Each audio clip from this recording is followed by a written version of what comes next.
what I wanted to talk about was building an audience on social media.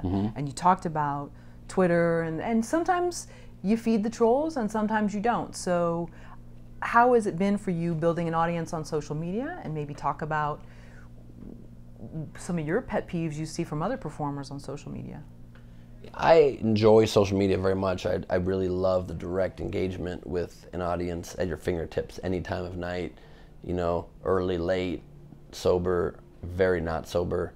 I love that at my fingertips I can just communicate and even upload video. I have a production studio in my pocket. You know, it took you guys a while to set these lights up, yet we could have done it on an iPhone. It would be, some people might like it more. They might like it not as much. It's nice to have production value, but the point is it's amazing that we can communicate in an instant without any barriers to that entry anymore.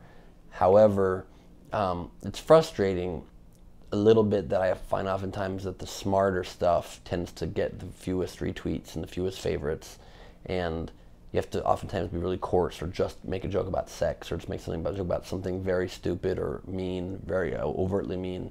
That blows up. But when you do something more thoughtful or smart, it does not. That's frustrating. I guess, you know, social media can always be depended to be the most thoughtful, intelligent folks out there. Some are, of course, they're out there, but, you know, it's just a little annoying. And then people are a little selfish with it too. You know, the advent of the favorite. Like, it used to be people like something, they would retweet it, and then it would spread it wider. And then people discover the favorites tab, and they're like, oh, I can just keep that in my favorites. I like it, but I don't like it and want to share it. I'm fine keeping this to myself. I like it, but just not quite enough. So you get like a great joke, you're right out there, and you'll get like a lot of favorites and a small amount of retweets. And if it was the flip, you'd be able to exponentially grow your audience bigger. And that's just important because it's very nice to, if you're putting all of your energy into something you're creating, it's nice if you get it reached to as broad an audience as possible so they can enjoy it and, you know, get from that entertainment what you're trying to create with it. You know, I don't know how other comics stick with it when they, you know, I have a much smaller number than, obviously, people that have in the hundreds of thousands and millions of followers, but I don't know comics who are tweeting and Instagramming for years that have like 300 followers or 1,000 followers.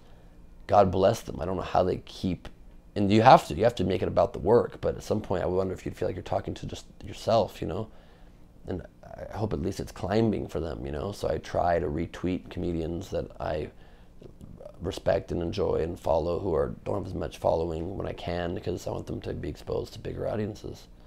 But, you know, just not to surpass me. It'd be good if they get just right below my audience size. Sure. Or less. Anything just anywhere here is good, but just not. If they shot past me, it would be unpleasant. I'm kidding. Would it's you still happened be many friends? times. Of course, it's happened many times.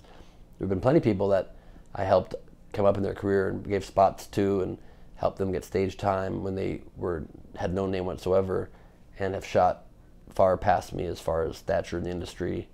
And sometimes they're really cool and nice and remember that, and sometimes they do not and are really not so nice about it. And it's all good. People can be as they will. You just, you know, keep it in mind and move on.